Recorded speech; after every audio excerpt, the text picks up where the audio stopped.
Hello everyone, hope that everyone's well today.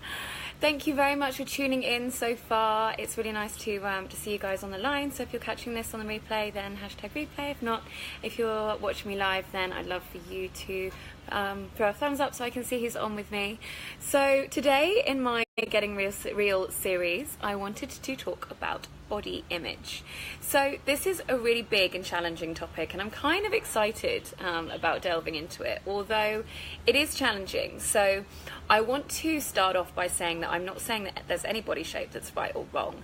And in fact, today I'm just going to speak about my own experience to do with body image, and if necessary, unpack it a little bit further later on this week.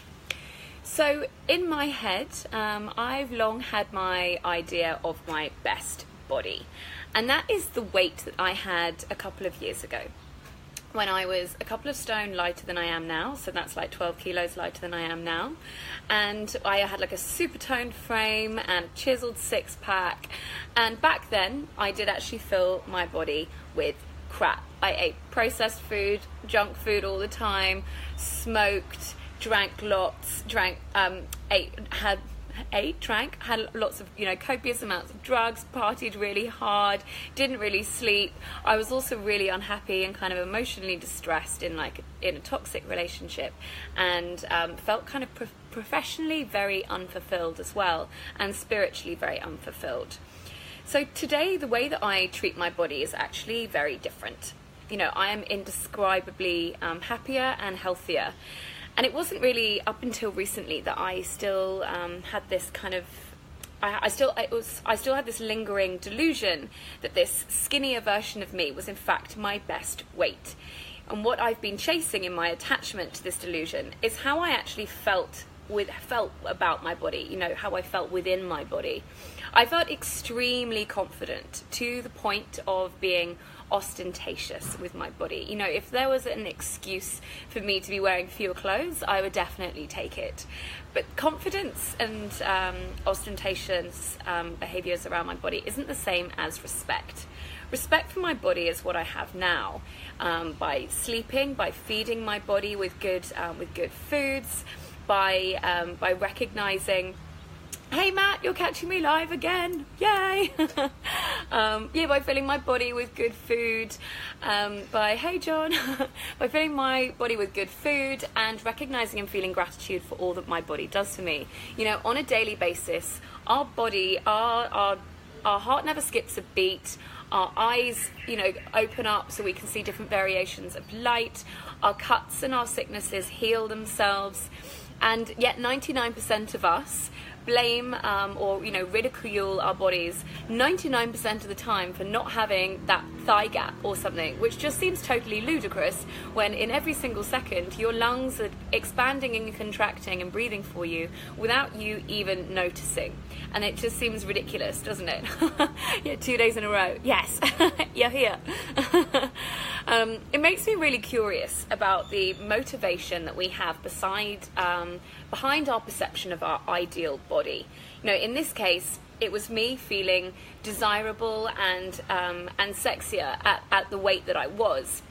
But back then, I unknowingly was relying upon my sexuality to provide me with validation and pleasure and fulfillment, which was really lacking in other areas of my life.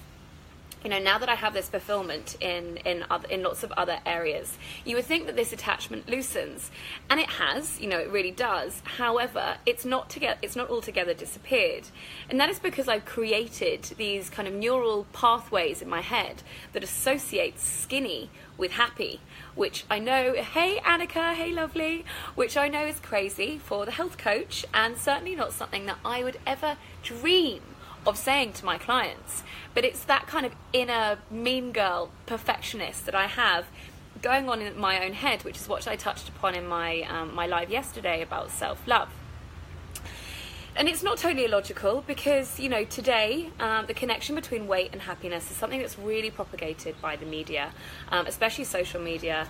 And I actually worry more about my weight at times when I'm in fact worried about work or worried about larger things in my life. And it's actually easier to attach tangible concern and lay my anxiety into that rather than having to step up elsewhere. So in reality, what I received emotionally by feeling skinny is actually no longer available to me. You know, what I was finding is an elation amid lots of feelings of pain and challenge and confusion in my day-to-day. And now that I'm finding my elation, you know, today in a professional capacity or in my service to others, I just wouldn't receive the same kind of high that I could, or you know, I did back then from being skinny.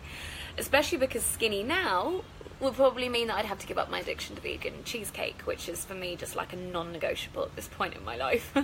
So combined with actually getting present to how unhappy I was at skinny, I can really start to release myself from needing to go back to that. And I could actually sit in full gratitude for everything that my body does for me, for everything that I am now, how far I've come, and how blessed I am to have fulfillment in all these other areas of my life, which has definitely shifted. It really does open up for me the question, of the version of us that we are chasing by wanting to change the way that we look, and what our true motivations are behind what we are wanting to gain from that, and what we're making it say about the person that we are right now. In all of my Facebook lives, I keep coming back to this idea of like it's the same conclusion, that when it comes to our health, hey Megan, when it comes to our health and our happiness, the real choices that serve us are actually opened up in taking the time and the space to check in and really get to know ourselves. You know, we all want to feel attractive, we all want to feel happy and full of vitality and energy, but if you're seeking this for yourself, or if you're seeking this, you know, out of respect for your body and your own happiness, that's one thing. It's actually quite another to be seeking external validation or burying yourself in that as an excuse to not go deeper into yourself, or to not go deeper into other areas of your life. So that's been my own kind of meandering experience of body image, and I would really like to open this up. Hey Ashley, I would really like to open this up to you guys, because as a health coach I'm really interested in hearing about other people's experience of body image and what this has brought up for them. So I would love in the comments section for you guys to kind of post about your takeaways from this and what it's brought up for you, your experience through body image. I know that it can be a little bit difficult to share. It's something that's quite private, so if you'd rather PM me, then that's absolutely fine. I'd love to hear from you. Or if you feel that this could benefit someone in some way or open something up for them, I'd love for you to share it with them. So I'm going to unpack a little bit more about body image later in this week, but that's certainly been my own experience. So thank you for joining, and I will speak to you guys later on this week. Bye.